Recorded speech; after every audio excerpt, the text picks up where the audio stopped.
back. Good afternoon, ladies and gentlemen. It's 3 o'clock on a sunny Thursday afternoon, and I'd rather be nowhere else than on a Zoom call.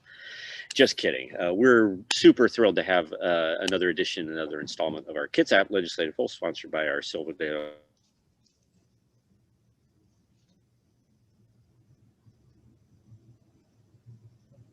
Chamber of Commerce, and welcoming our other local day.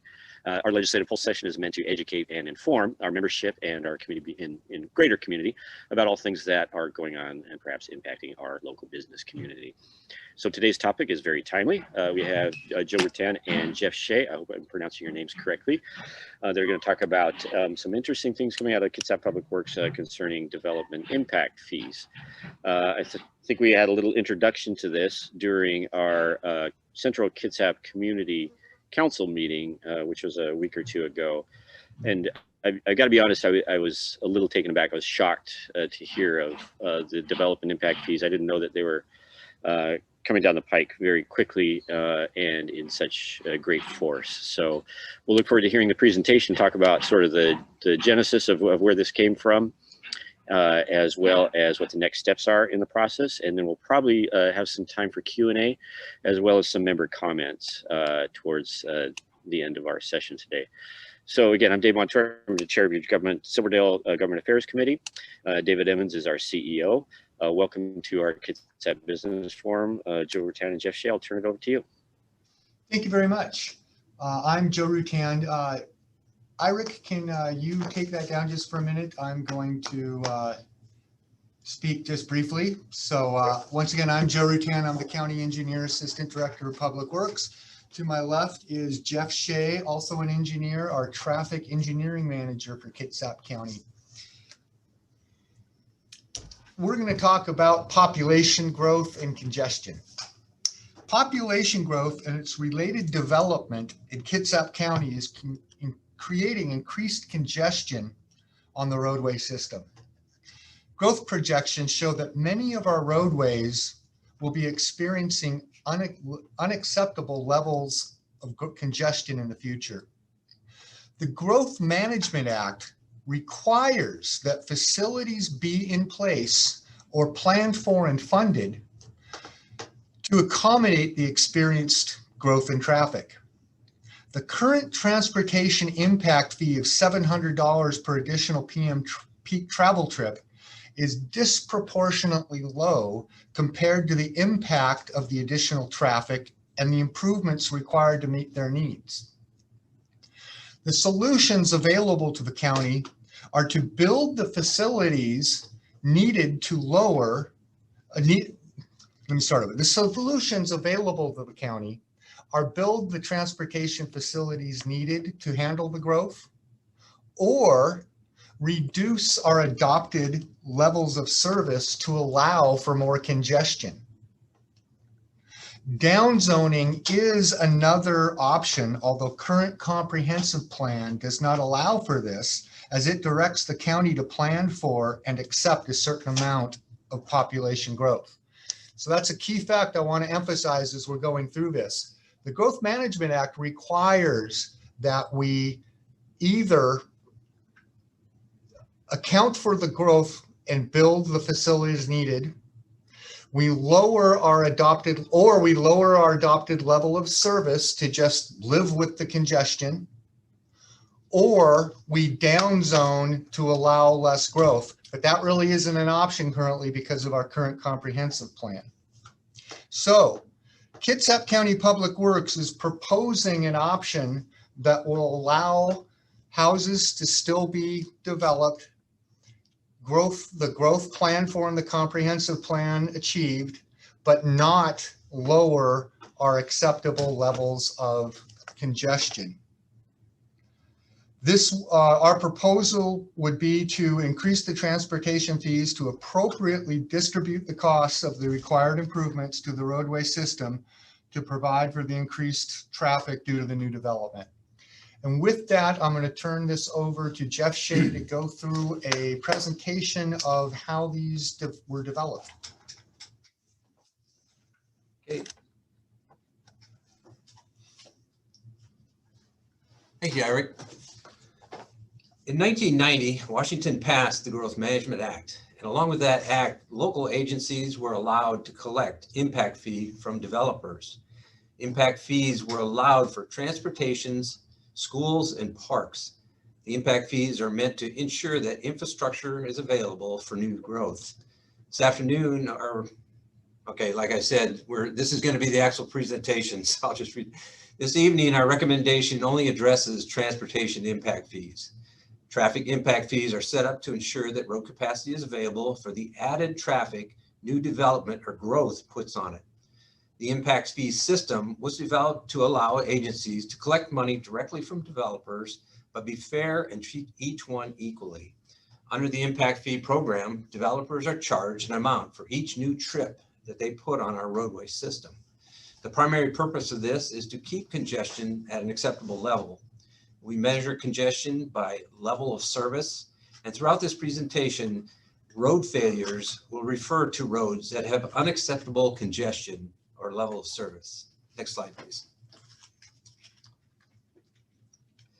There are limitations on the collection and usage of the fees, though. Because this is a fee to meet future capacity needs, the fees are restricted to projects that improve the capacity of our roadway system, such as added lanes, signalization, roundabouts, and even new sidewalks and bicycle facilities and transit stops. They can only be used for future road failures and not for existing failures. And we can't double charge a developer. If a developer makes off-site capacity improvements, they can request the amount spent on those improvements as a reduction to their impact fees. The fees collected can only be used in the area in which they were collected, and I'll show you a map later in this presentation. The money collected has to be used within 10 years or it must be given back with interest. So accounting is an important part of this process. Not necessarily a limitation, but the revenue from these fees is not a steady budgeting source, but is directly related to the amount of development in the county. In past years, we have seen big swings between highs and lows. Next slide, please. This chart is difficult to read, but it shows a comparison of the 80 Western Washington cities and counties that currently collect impact fees. At the top of the chart is Sammamish, which charges $14,054 per trip. The average charge, about halfway down of this 80 agencies, is roughly $4,400 per trip. And at the bottom is Kitsap County. We only charge $700 per trip. Next slide, please. This next chart shows a more local comparison showing Kitsap County's and cities' impact fees. Paulsbo and Port Orchard both charge a little over $5,000 per trip. Bainbridge Island charges almost $1,700, and it shows that average Western $4,400 charge, and our current and proposed charges of $700 and $4,304 per trip.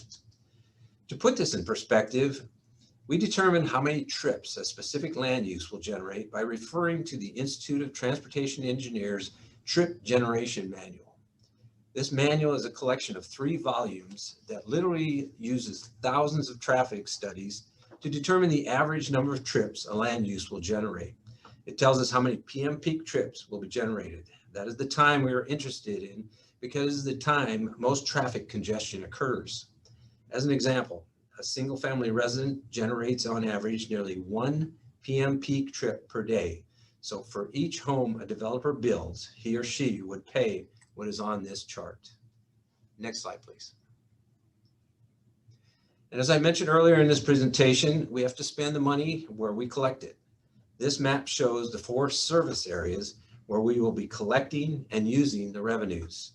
They pretty much align with the 3 commissioner districts, except the south, which is divided into 2 sections, east and west of State Route 16. Next slide, please. The first step in our process to determine the fair, equitable, and proportionate amount of impact fees was hiring a consultant. We selected Transportation Solutions Incorporated. They have done many impact studies, including Paulsbo's and Port Orchards. They've also done transportation modeling for Bremerton, so they are very familiar with Kitsap County. Our contract with them was twofold.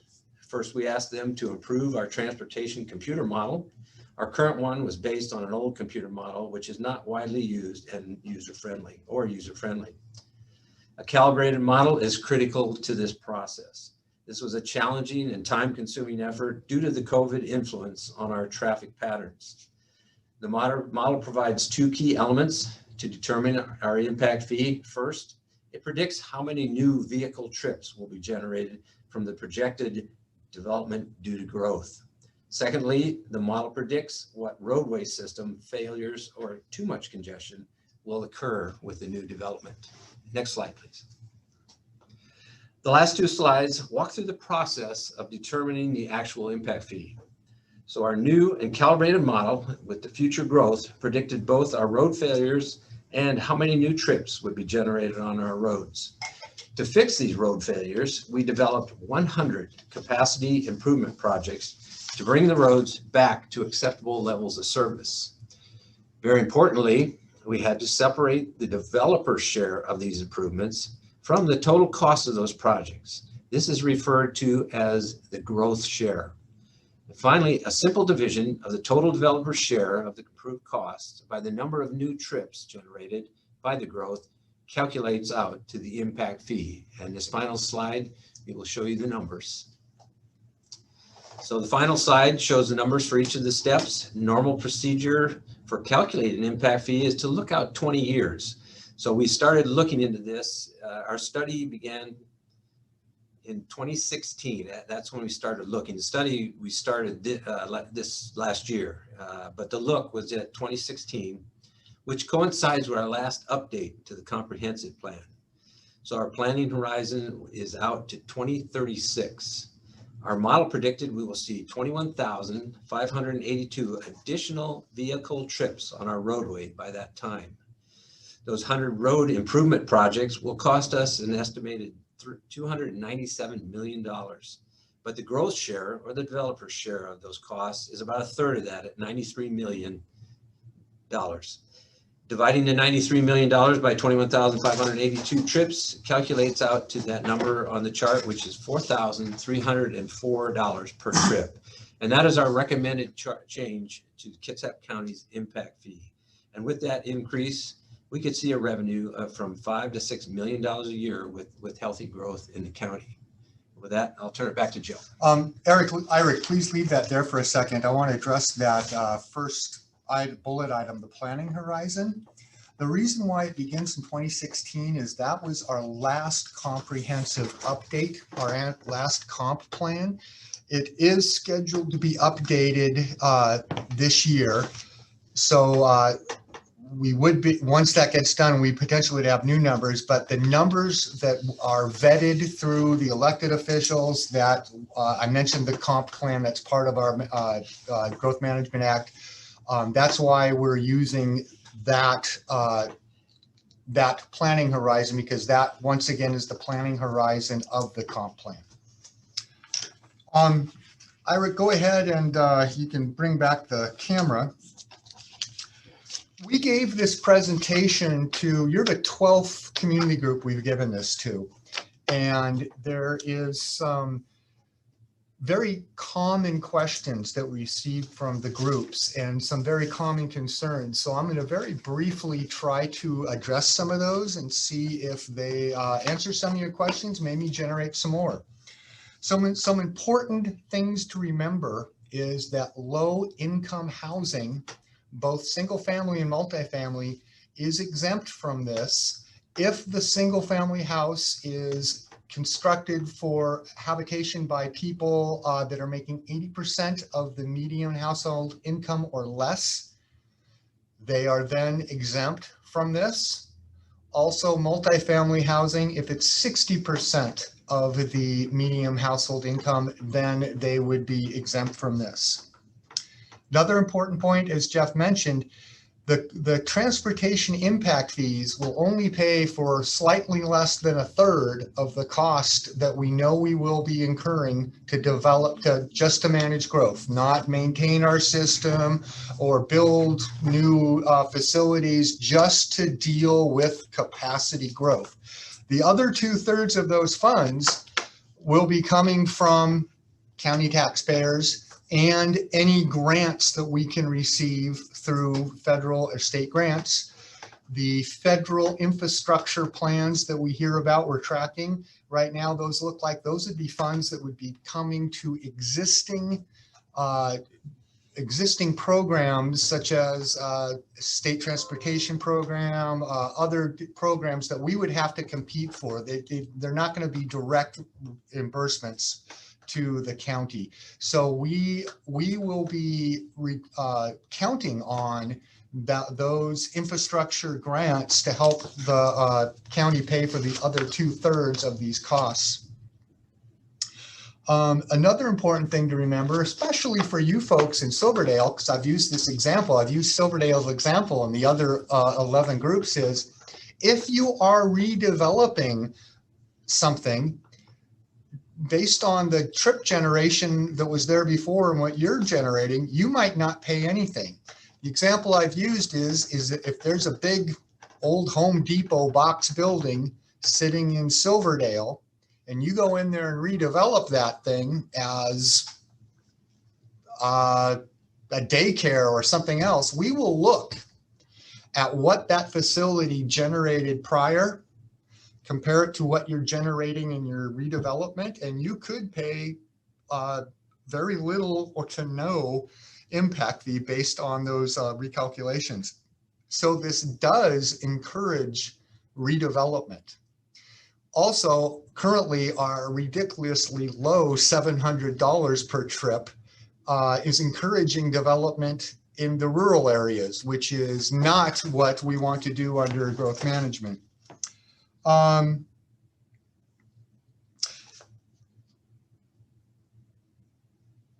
This does seem like a large increase going from 700 to 4,003, and it is a large increase, but because this has remained so low for so long, and this is kind of a zero-sum game. When the development happens, we will be going out and building these facilities. If we don't, we'll be approaching the board to ask the lower capacity threshold, which is going to be totally unacceptable. We will be going out and building these. We will be spending these funds.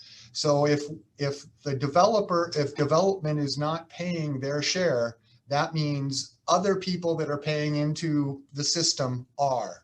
Currently, that is the taxpayer in unincorporated Kitsap County. So one way to look at this study right now is we're charging $700 per trip. We're showing that a trip is going to add, cost the $4,300 is that proportionate share. One way to look at that, our study, is that currently, if you're a taxpayer in Kitsap County, you're subsidizing development by $3,604 for every additional PM trip that they're adding. We did a survey a year or two ago, countywide survey on transportation, and the #1 response we received was citizens want development to pay their proportionate share. So that is what our proposal here is to do, and to allow for us to handle the growth and the congestion that creates, so that quality of life does not diminish. With that, hopefully we address some of your concerns, but we expect you will have many others, and we're here to listen. And I can tell you one more other thing. When we met with the Realtors Association, they had concerns about when this would be applied. Currently, you pay this fee when you get occupancy. So when you get occupancy of your building, is when the trip is generated, is when you pay the fee.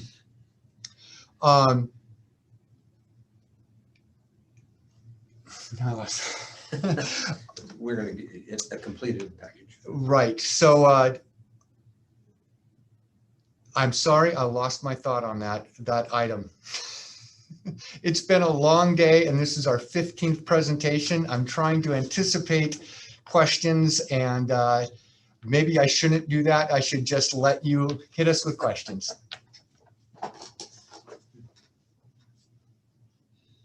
Okay, sorry, I jumped up there for a second. I take it that we are at the question and answer portion of our presentation. Is that right? Great. Well, thanks guys for that presentation. Yeah, I think we all understand, impact fees that we've been sort of undercharging for years, and there's a need to make up some of that. And I think, of course, the shocking thing, and the first question we'll throw out is, why does it all have to happen at once? That seems to be the first question out of everybody's mind. And I think you did address that, and I'm sorry if I missed the answer to that. But that's the first question that comes to mind, is why so much at once? And then the second thing is proportionally. Affordable housing is a big concern. And how does the impact fees and these new developments pushing towards affordable housing, how do these things intermesh? I see there are exemptions for low income housing, 80% median or below. Why isn't that proportional? If we're allowing full exemption for low income housing, does that only incentivize low income housing? Or I'm just curious as why that is appropriate. So two questions there would be, first of all, why does that happen all at once? And secondly, is that low income housing exemption, is that a true number for us? Sure. Well, we're proposing it all at once for several reasons. Once again, as I stated, we will be building these facilities. So if someone is paying less than that amount, someone else is paying more. And who are those people paying more? Right now, it's the citizens of Kitsap County that are paying tax. And like I said, when we did a survey of the citizens, the number one response we heard was development should pay their proportionate share. And right now, our study shows that they're not. So that's why we're proposing this, is to meet that. If indeed you did some sort of incremental phasing in, once again, it's kind of a zero-sum game. If someone else is paying less, someone else is paying more. Someone else is making that up, because we are going out and building these facilities because we're building them to meet that development.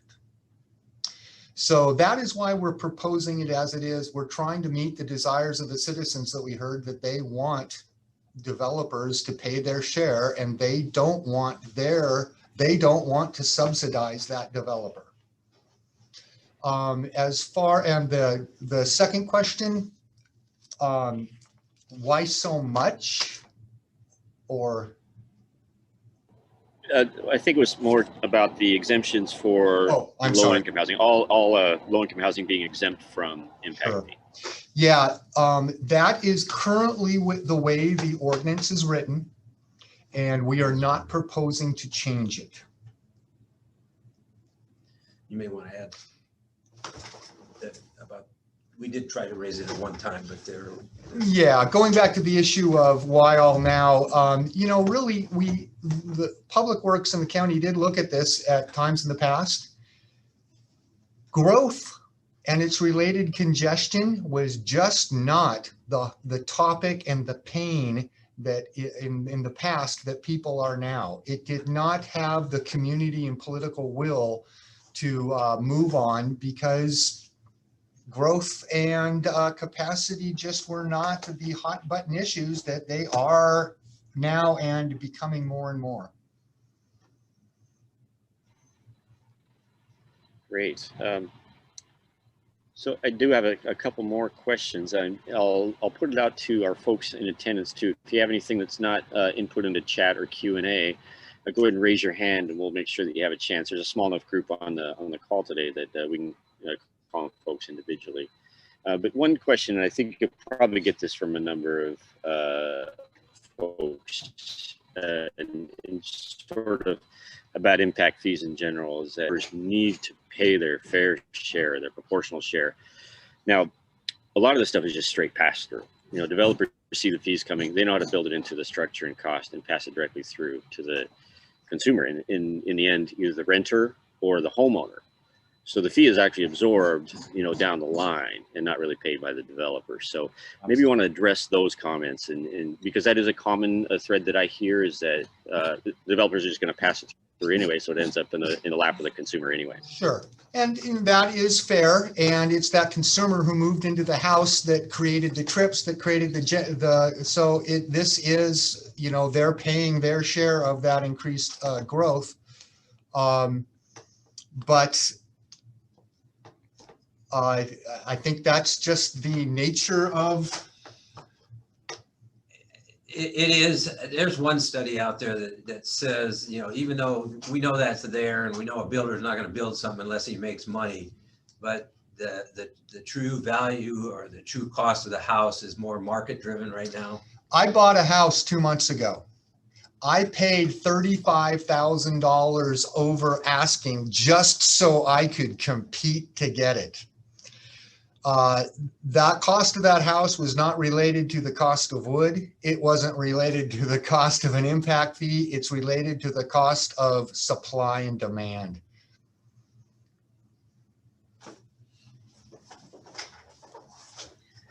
Great.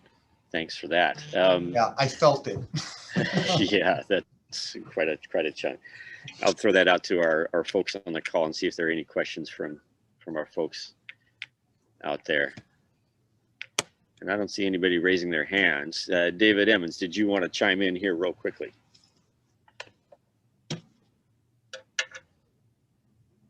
And you're muted, David. You're saying good stuff and we can't hear you. He's just gonna keep going. All right, David. David, you're muted. I know I'm muted, so. Start from start. Point A. No, you both have answered a lot of the questions that I had, that I had received from other businesses between the first time I saw the presentation and now. And so it gave us a better understanding of where we're at. So yeah. Great. So I think the next steps in the process, if I understood the opening comments, is that there is a hearing in front of the commissioners on Monday. Is that correct? Yes, and I want to make sure we got there. Thank you. At Monday, the 26th at 5:30 in the evening at the regular Board of County Commissioners regular evening meeting, there will be a public hearing to address this ordinance. It is towards the end of the meeting. It is the second public hearing, so you'll get to learn about some other issues that Public Works is dealing with. But we encourage everyone to be there, make their thoughts and information known, and get it on the record.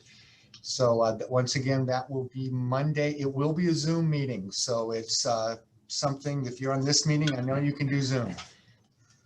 Good. That was my question. Is this an in-person meeting or in-person public comment? But this will be public comment via Zoom. So folks, you know, if you're out there in attendance or if you're listening to this after the fact, that's a great way to engage. It doesn't take a lot of time out of your day. So if this is an important issue to you, and it is to a lot of our Silverdale and our other Kitsap Commerce members, Chamber of Commerce members, particularly, you know, the Kitsap Builders Association, they're a member in good standing for many years with our Chambers of Commerce. And they have some pretty strong opinions about, you know, the impact fees and the way this has come down. So I think those comments will be heard on Monday in public comment at the commissioner's office. So folks in attendance or picking this up after the fact, you know, do chime in. Public comment is powerful. And if we do make those comments heard to our elected officials, they do indeed listen. So it's easy to do via Zoom. I would encourage you to do that if you're so inclined. Very well stated. Thanks, Joe. Appreciate that. Joe and Jeff, do you have anything further to add? We're really short today. It's only 3:30. We're going to give you back some time if we don't have any further questions. If anybody has any questions, we are available, and our study is on the webpage. And then someone had their hand up. Sorry. Is there a raised hand here? Yeah, Robert Weschler. Robert Weschler. Yeah. Hi, Robert. Go ahead. If you had a question, go ahead and unmute yourself. We'll let you jump right in there. You got to tell us what ferry you're on, though. Yeah, you unmute yourself, Robert. Well, we're not catching it, but it looks like a nice day. It's muted still. Yeah, shucks. Robert, we'd love to hear from you. Can you unmute, Robert? Okay, can you hear me now? There we got you. Hello, Robert. Okay. Sorry about that. Yeah, I'm in answer to your question here. I'll let you try to judge where I am. I'm on the ferry. From Bainbridge to Seattle. It's 35 minutes late, and that's one of the concerns. The reason I'm also on the Bainbridge Island Sustainable Transportation Committee, and my passion has always been getting people out of their single occupancy cars into buses. So my main question is, I'm great to hear that you're getting all these new sources of funding, which is fantastic, but I'm concerned that it will all be applied to building more roads wider, causing more congestion. How much of that money can be directed more to Kitsap Transit and to increasing bus service and that sort of thing? Sure. It can go to anything that decreases capacity. Now it comes into the county road fund, so it doesn't go to Kitsap Transit, but certainly allows us to build sidewalks, bike lanes, and accommodate buses through additional lanes, pullouts, and other facilities within the roadway, within the right of way of the road.